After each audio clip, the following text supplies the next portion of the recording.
तुम्हाला इथे बसायला परवानगी आहे ना? का असं का विचारतेस तू मला? अगं डॉक्टरांनी सांगितलंय जेवढं जमेल झेपेल तितकं हिंडा फिरायला काहीही हरकत नाही. हा फक्त अतिश्रम घेऊ नका एवढंच. सुनंदा मावशी तू आली सुद्धा एवढ्या लवकर?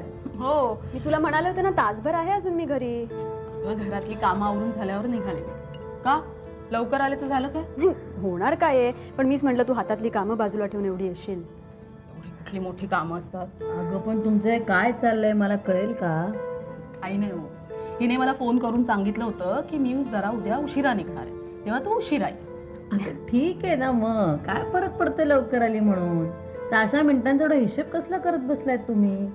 आणि अगं तू सुद्धा काय, ही गेल्यानंतर तासाभराने आली असतीस ना तरी बिघडलं नसतं काही. असं कसं म्हणतेस तू आई? अगं तुझ्या बरोबर राहायला नको का कोणीतरी? आमचं तू हॉस्पिटलमध्ये असतानाच ठरलं होतं. सतत कोणीतरी हवं माझ्या बरोबर 24 तास.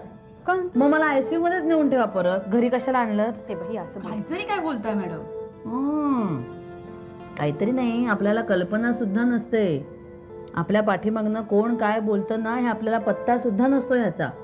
चांगलं ठाऊक झालंय मला आता सगळं. न्या मला हॉस्पिटलमध्ये नेऊन ठेवा, कटकट नको माझी. चिडली ती. चिडू दे. एवढी जर प्रत्येकजण काळजी घ्यायला लागलं ना तर त्रास होतो का त्या गोष्टीचा? ऐकते हा मी.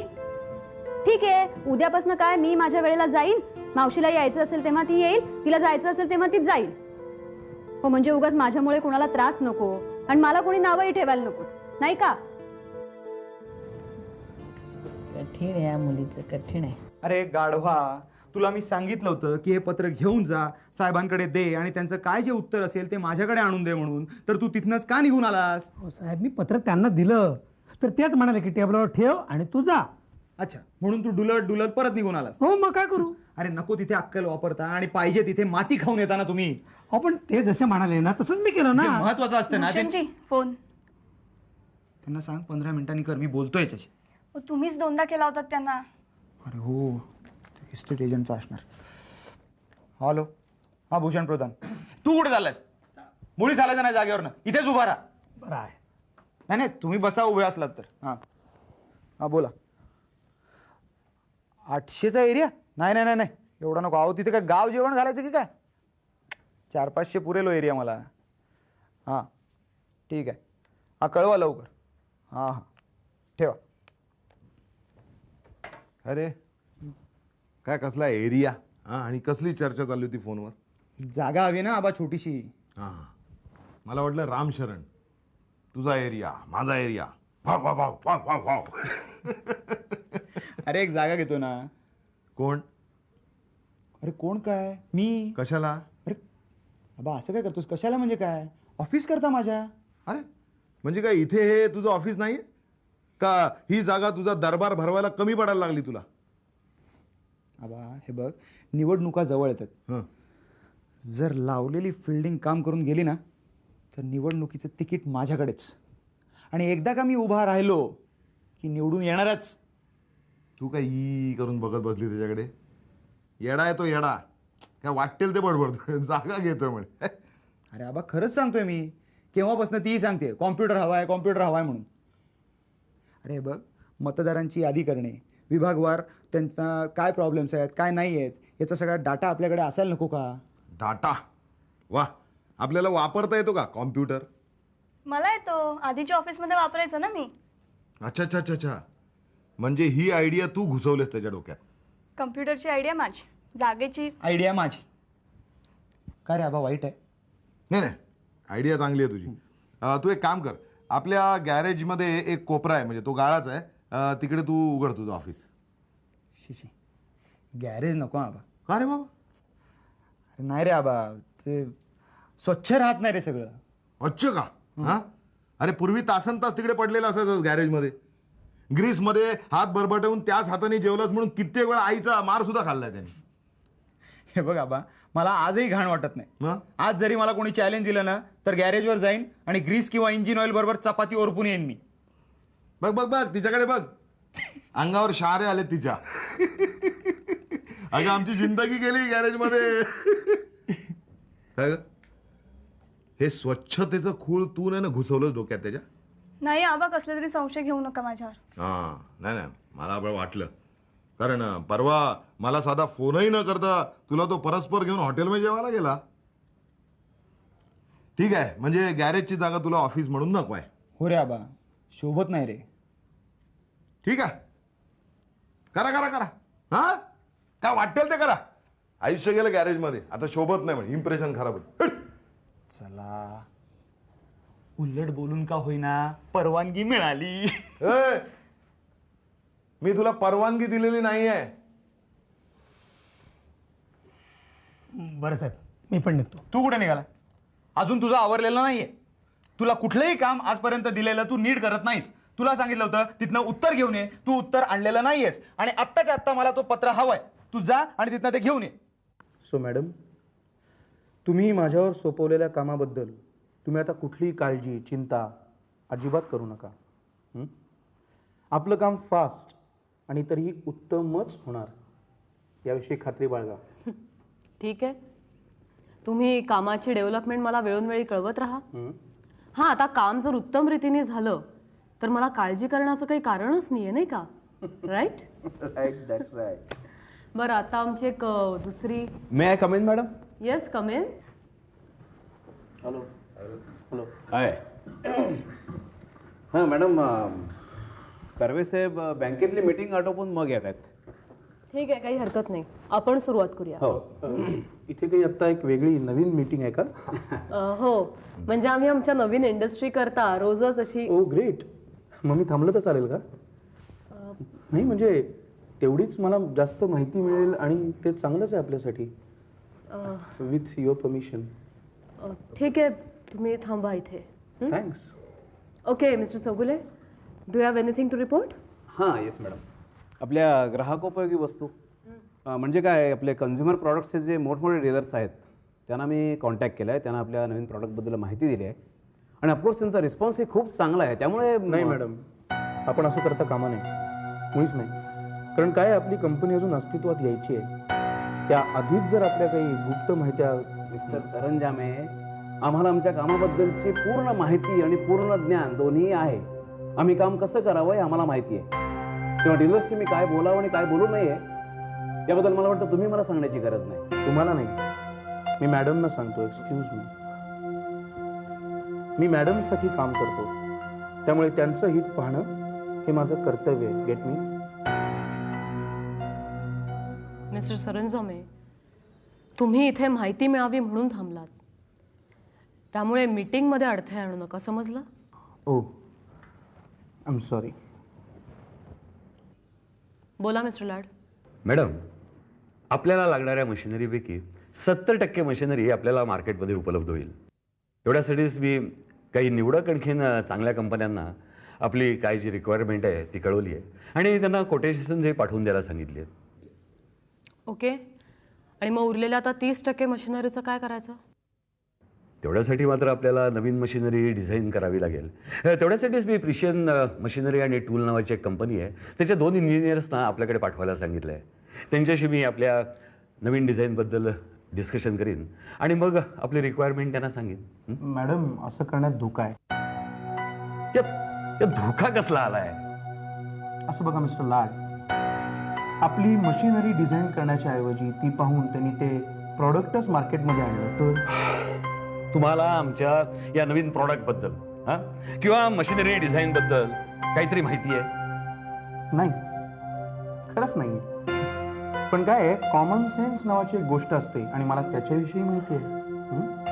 मॅडम, या सद्ग्रहस्थांना तुम्ही इथून ताबडतोब जायला सांगा प्लीज. बघा मिस्टर लाड, एक मिनिट.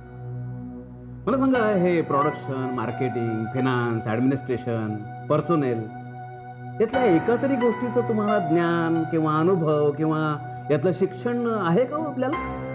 का तुम्ही उगीच इथे फालतू बडबड करून आमचा उगीच वेळ घेताय? हे बघा मॅडम. मिस्टर सरंजामे, तुम्ही मला काय कबूल केलं होतं? तुम्ही मीटिंगमध्ये शांतपणे बसून सगळं ऐकाल, राईट? हे पहा मिस्टर सरंजामे, मॅडमना इम्प्रेस करण्यासाठी आमच्याच विषयात आम्हालाच ज्ञान शिकवण्याची काही गरज नाही. So please leave us. Please. Saranjame, sorry to say but please, ही आमची इंटरनल मीटिंग आहे. So if you can. मी इथे तुमच्या परमिशननीच थांबलो होतो मॅडम. Excuse me.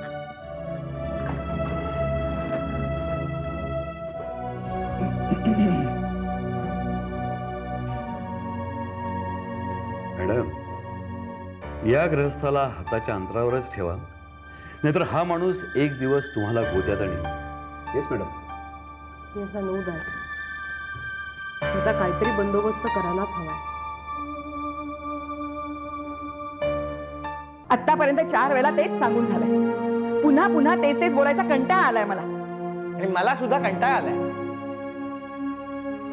बघ, पण जोपर्यंत मला बाहेर जाता येत नाही ना, तोपर्यंत मी तुला छाडणार. आणि माझी कटकट नको असेल ना, तर मला पैसे देऊन टाक ना.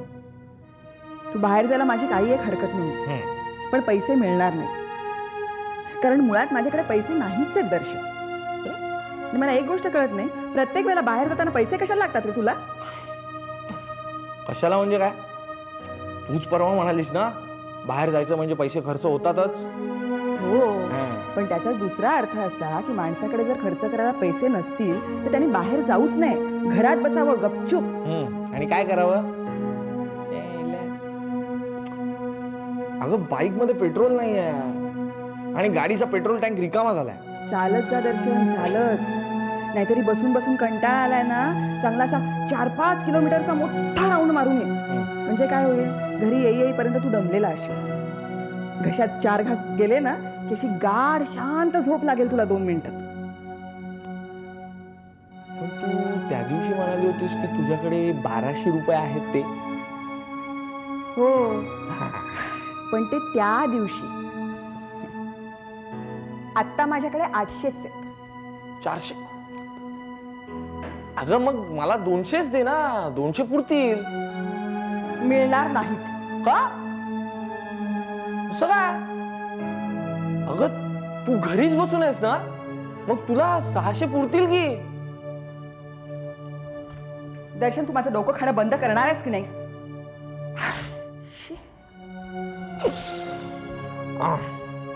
नाही. अगं, असं काय करतेस? तू माझी आई आहेस ना. हा, हे बघ, तू मला जन्म दिलायस की नाही, मग पैसे कोण देणार? तूच की नाही? मूर्खासारखी बडबड करू नकोस. हे बघ, मग मला पैसे दे. काय चिकटपणा करतेस तू? तू निर्लज्जपणा करतोयस ते. बरं, ठीक आहे, मग 200 रुपये उसने दे. उद्या सकाळी परत. बाई, उद्या सकाळी काय लॉटरी बिटरी लागणार आहे का?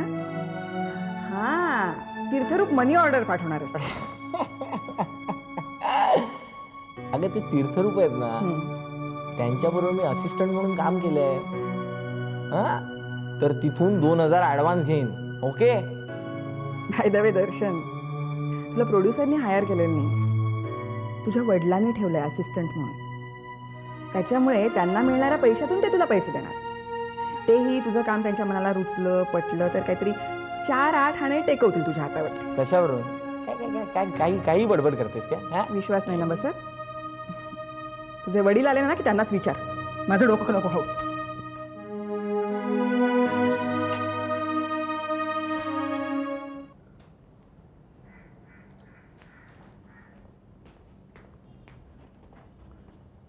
सुधाई, पाय खाली घे ना. आयुष्यमान भव. आई कुठे? अगं, आई वर आहे, काहीतरी काम करते. बोलू तिला? नाही नाही, नको. माझं काही काम नाही. मी आपलं सहज विचारलं कुठे आहे म्हणून. परीक्षा कधी आहे? पुढच्या महिन्याच्या अखेरीला आहे. अभ्यास करतोयस ना नीट? हो.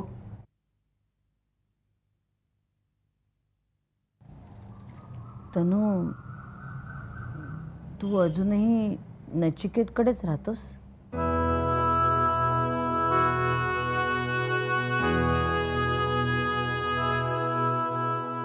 सांग ना. अजूनही त्याच्याकडे का राहतोस? आईनं तुला विनवलं, अक्षता मावशीने तुला समजावून सांगितलं, तरी सुद्धा सुधाई तू- प्लीज, मला तो विषयच नकोय. मला सुद्धा या विषयावर चर्चा करायला नाही आवडत. पण तनु, इतकं सगळं झाल्यावर तू इकडे यावंस, इकडे राहावंस असं वाटतं ना रे? अरे दिवसभर मी घरात एकटीच असते.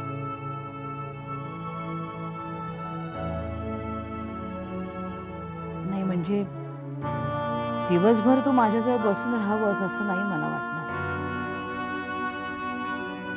पण थोडा वेळ जरी माझ्याजवळ असलास ना तरी बरं वाटेल रे मला. अभ्यासच करायचा ना, तू इथे येऊन कर ना. आई, एक मिनिट. तू काय एवढी आजीजीनी बोलतेस त्याच्याशी? त्याला काही वेळ, काळ, परिस्थिती काही कळत नाही? आकांक्षा, मी बोलते ना त्याच्याशी आता. हो तेच तर मी विचारते ना, का बोलतेस? काय गरज आहे बोलायची? सगळं माहितीये त्याला, नव्याने काही सांगण्यासारखं नाहीये आता. अगं पण तू काय एवढी चिडचिड करतेस? हे बघ आई, आपण असं धरून चालू की मी याचा काहीतरी भयंकर मोठा गुन्हा केलाय आणि त्याची शिक्षा देतोय तो मला. ठीक आहे, देऊ देत त्याला. काय शिक्षा द्यायची ती देऊ देत, मी भोगीन. माझ्या नशिबात असेल तितके दिवस मी हे सगळं भोगीन. माझं काही म्हणणं नाही त्याच्याबद्दल. पण तू काय केलंस त्याचं? तुझ्याशी का असं वागतो तो? हे बघ आई, मी सुधाईशी काही चुकीचं वागलेलो नाहीये. पण तू जे वागलायस ना तन्वीर, ते बरोबरही नाहीये, आहे का? तिने तुझ्यासमोर पदर पसरल्यासारखं बोलावं असं कोण लागून गेलास रे तू? काय समजतोस तू स्वतःला? अगं पण तू इतकी टोकाची भूमिका का घेतेस? काय गरज आहे? गरज आहे आई. याला असं वाटतं की याचा एकट्याचा स्वाभिमान काय तो जगात सगळ्यात मोठा आणि सगळ्यात महत्वाचा आहे, हो ना? बाकीचं सगळं काही आणि सगळेजण कसपटासारखे त्याच्यासमोर. आई प्लीज, मी असा कधीच गैरसमज करून घेतलेला नाहीये. पण तू जे सध्या वागतोयस ना त्याचा अर्थ तोच होतो तन्वीर. अरे तुझं वागणं साध्या माणूस केला तरी धरून आहे का रे? तूच विचार कर जरा एकदा. पुरे झालं ग आकांक्षा. अगं त्याचं वय काय? काय बोलतेस तू? किती बोलतेस त्याला? याचं वय? अरे याचं वय आई समोर उभं राहून माझा बाप कोणी विचारण्याचं झालंय ना? याचं वय घर सोडून दुसरीकडे जाऊन राहण्याचं झालंय ना? याचं वय तू हॉस्पिटल मधून परत आई आल्या- प्लीज, पुरे. मला माझ्याच मनाशी पुन्हा एकदा विचार करायला वेळ द्या.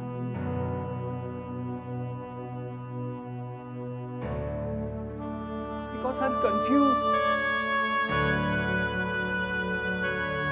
माझा गोंधळ उडालाय. तो बाकी कोणी नाही, माझा मलाच निस्तरायला हवा. मला विचार करायला थोडासा तरी वेळ द्या.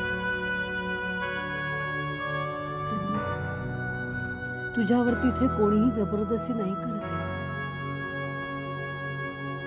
तू तुझ्या मनाप्रमाणे, मताप्रमाणे निर्णय घे. पण फक्त लवकर कर. आई प्लीज, तू प्लीज ह्याच्या समोर हात जोडू नकोस प्लीज. तू आज जा, मला बोलू दे याच्याशी. जा.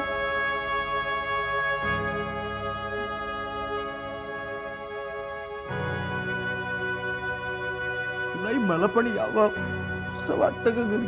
ये ना सोनू, फार विचार करण्यात वेळ दवडू नकोस. कारण तू जेवढा विचार करशील ना तेवढं तुझ्या हाती लागेलच असं नाही रे बाळा. ये आता, नाही तर ती पुन्हा बाहेर येईल आणि तुला नाही नेत ते सुनवेल सगळं. नाही, मला कळतंय, सगळं कळतंय रे मला.